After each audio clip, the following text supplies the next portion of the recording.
I'm at a new stream today. Here, let me stop moving, but I'm curious because I'm a bit late this morning.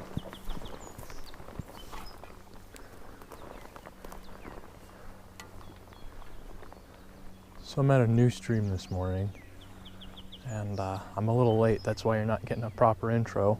It's about 8:15, and I see fish. I see lots of fish. Let's see if I can get one here. They're chasing each other around. Okay, so that's really good to see, and that's cool. This is the first spot that I stopped, so I'm gonna shut up, get something tied on, and hopefully hear from you in a second if I catch one. So this looks to be a really nice little hole. Here's the problem. It's right next to the path. So me walking up on them like this probably just spooked the entire pool. So I guess my, not grief, but suggestion would be, is if you see a pool that you want to fish and you see the path here, I'm apparently popular this morning. I'll shut my phone off. But you want to loop out around this hole and approach it from a different angle rather than coming on it head on, because this curve right here's got a really nice deep side to it, and I don't see any fish in it right now, but I'm sure that there's a couple of them looking at me right now. Apparently this is going to turn into a tip video.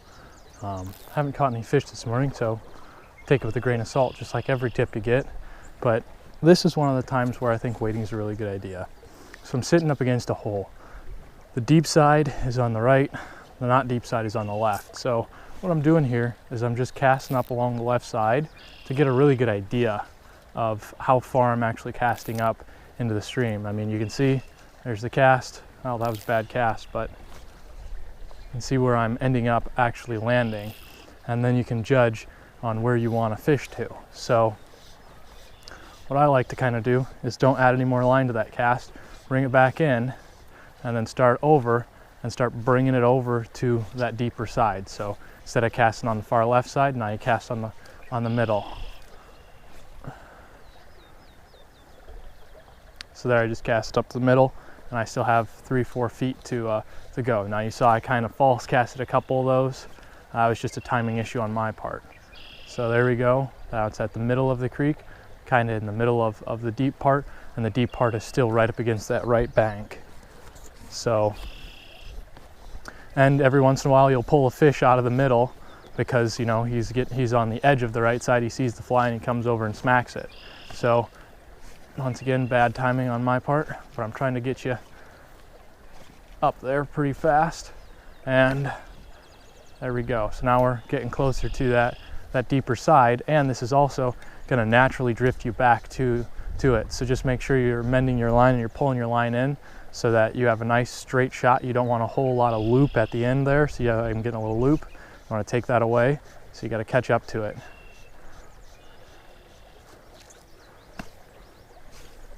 Yeah, and you just keep working your way back over to the deep side.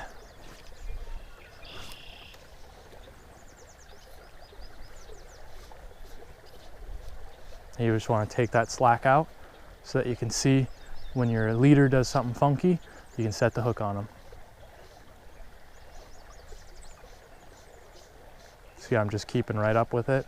So I'm not bringing it back any more than I would be, and I'm not affecting the speed of my fly because I'm just keeping right with it. And I found the underwater structure.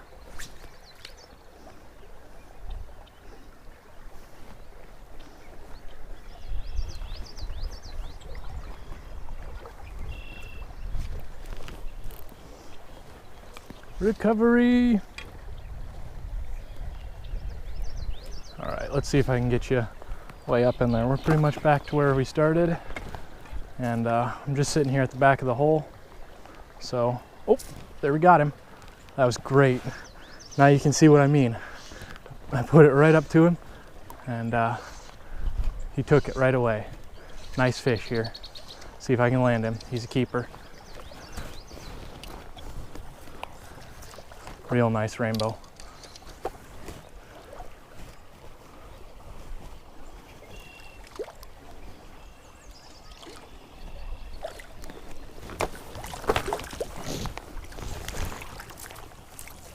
Got him. One down.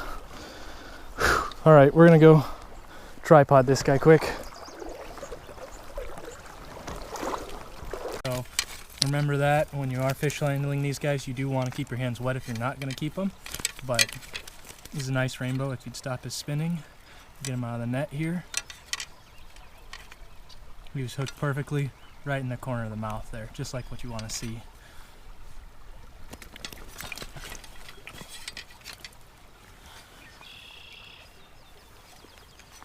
That's what that fish looks like. Beautiful fish. Nice pretty colors here. Let me get the sunlight on him. There you go. First fish of the morning, and makes today a success.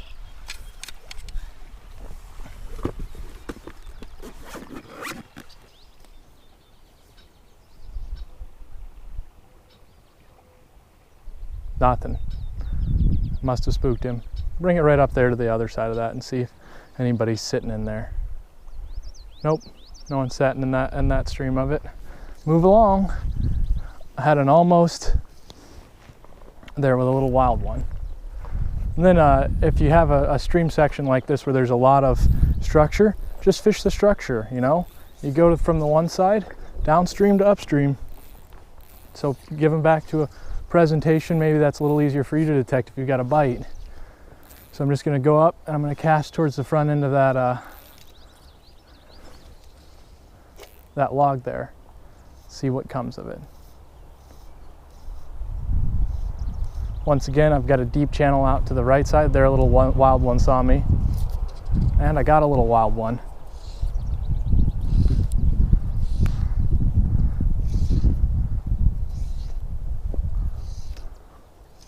This is a little wild brown. Yes, sir. All right, we'll get him in the net. I won't keep him. It's not a big deal if I lose him.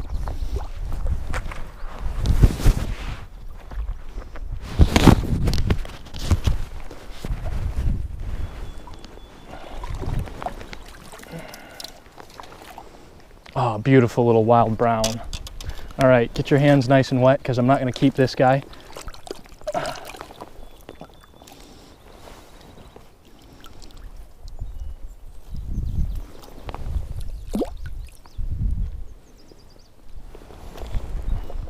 Right in the corner of the mouth.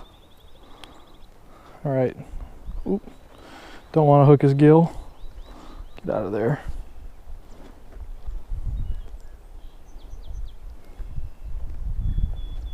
Where is this through? There we go. Nice little brownie.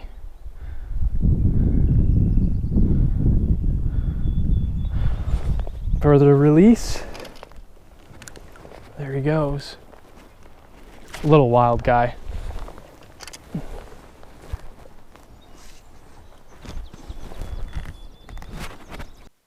So in this clip, I think it's important to include it because I believe this is where I broke my GoPro. My mic all of a sudden stopped working, and I think you saw the reason right there on why. I just fell off about a 4.5 foot bank and landed right on my butt, which my cord for my microphone goes around my back. I'm pretty sure I either pulled the microphone jack out of the GoPro or out of my adapter. Anyways, what I was talking about in this clip was how many wild trout I seem to be catching in comparison to how many stocker trout I seem to be catching. I seem to be catching way more wild trout this year rather than stocked trout. And that's very frustrating for some people because most of the stock trout are placed in these streams at keeper sizes.